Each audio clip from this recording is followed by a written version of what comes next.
All right, John, so I'm up on the roof. I'm gonna take a video just to show you sort of from my perspective some things I want to outline for you. Other than the roof, really sort of here, the chimney crown itself, I do want to point out, because what we are starting to see is efflorescence on the chimney, meaning the crown is completely losing its integrity here, so it is starting to crack and fail, which by extension the water is getting inside the crown behind the mortar and blocks. So now you're going to start to see efflorescence. So that's this calcium buildup on the sides of the chimney, and that's that streaking you're starting to see. So inevitably, if this is left unaddressed, then that's when you get it actually starting to break down from the inside out. So we would really want to address the mortar itself. Looks fine, but the crown, which is actually protecting it, first off needs to be sort of bumped out more to keep the water from getting into this crevice here, but also not to mention that what you've got here now is extremely cracked and starting to fail.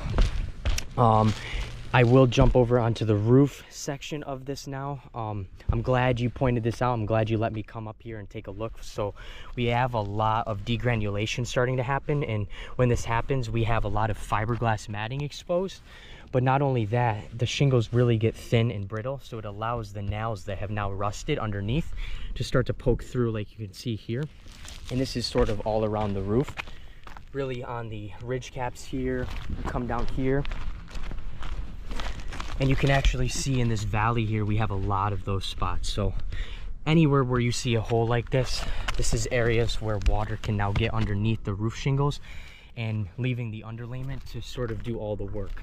And we have another pretty severe one here, and I'll show you sort of up close what this looks like. You know, one spot like this might not seem like a huge deal, but you compound this now over the entire roof area, and again, under the shingles is taking on a lot more water than it should. I'm gonna go down to the lower section here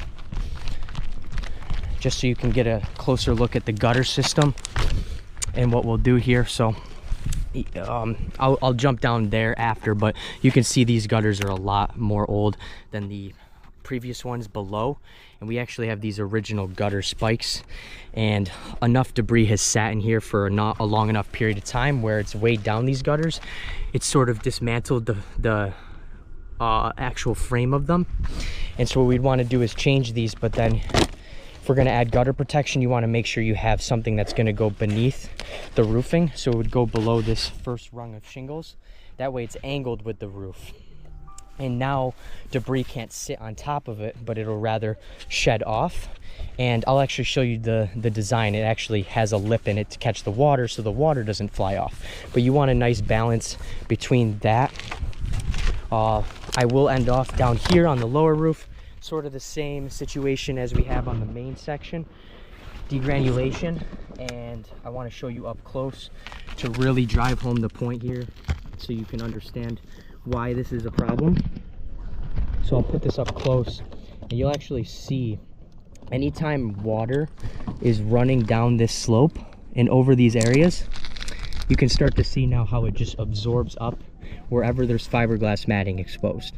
And again, I will say, a small spot like this is not normally a huge deal, but when the roof gets this age and this starts to show all around the roof, the underlayment is doing a lot of the work.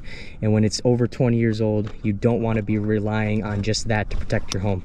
So we'll put together a game plan, get this roof squared away, and get this gutter system nice and tidied up for you.